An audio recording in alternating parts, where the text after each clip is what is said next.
Welcome! Today we're making an absolute classic Philly cheesesteak. This sandwich is packed with juicy tender steak, caramelized onions, and gooey cheese, all nestled in a soft, toasted hoagie roll.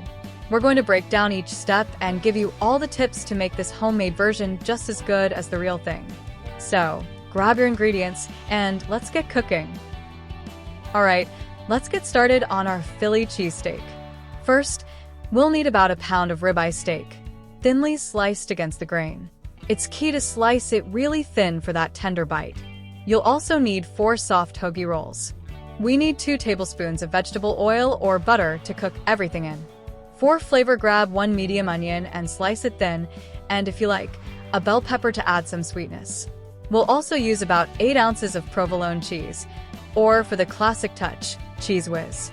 Don't forget salt and pepper to season, and garlic powder if you like a little extra kick. Optional but great additions. Sliced mushrooms and a little mayonnaise to spread on the rolls. Now let's get cooking. Alright, first things first, let's get that steak ready. I've got a pound of ribeye here, and the key to a great Philly cheesesteak is thinly sliced beef. So the best way to do this is by freezing the steak for about 30 minutes. This will make it easier to slice thinly, and you'll get that tender texture you want. Once it's firmed up, grab a sharp knife and slice it against the grain as thin as possible. You can even ask your butcher to do this for you if you're short on time. Once sliced, set the steak aside, and we'll move on to cooking the onions. Now we're going to cook the onions. In a large skillet or griddle, heat up a tablespoon of oil or butter over medium-high heat.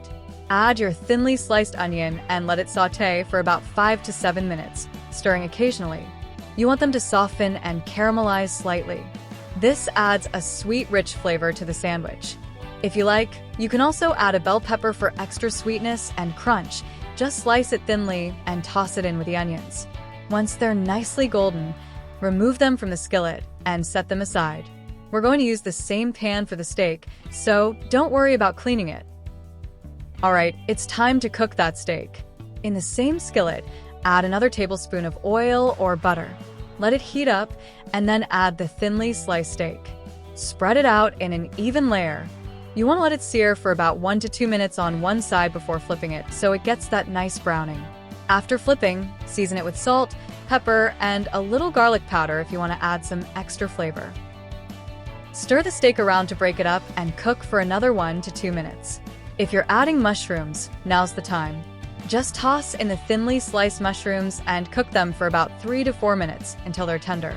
Now we're ready to mix everything together. Now that our steak is cooked, let's bring everything together. Preheat your hoagie rolls in the oven for a few minutes, or you can lightly toast them in a skillet to give them a nice crisp. While that's happening, spread some mayonnaise on the inside of the rolls if you like a creamy base.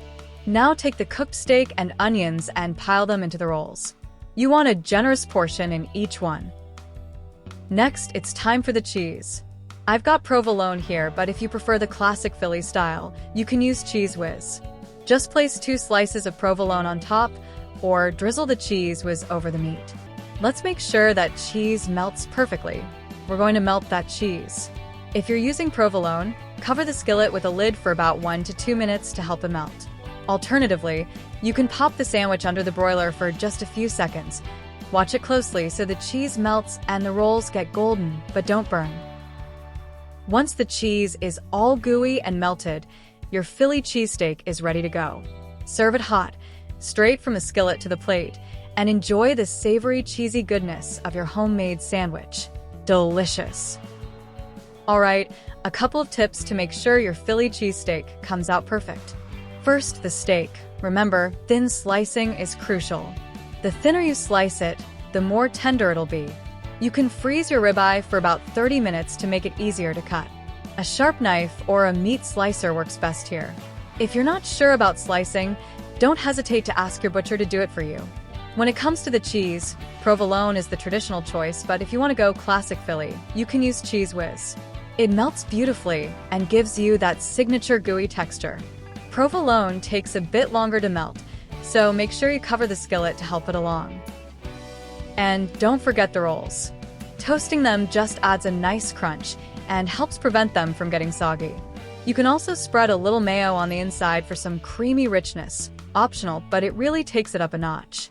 If you've got a griddle, it's perfect for making a few sandwiches at once. But a heavy skillet works just as well. Just make sure you're working with high heat so the steak gets that perfect sear. Finally, let's talk about seasoning. While the steak is cooking, don't skimp on the salt and pepper. You can also sprinkle in a little garlic powder for extra flavor. If you're using mushrooms, they'll absorb some of that seasoning, so be generous with your spices. Feel free to add mushrooms, peppers, or other toppings according to your preference. Some people like to include hot peppers or even ketchup. Now, enjoy your delicious homemade Philly cheesesteak sandwich.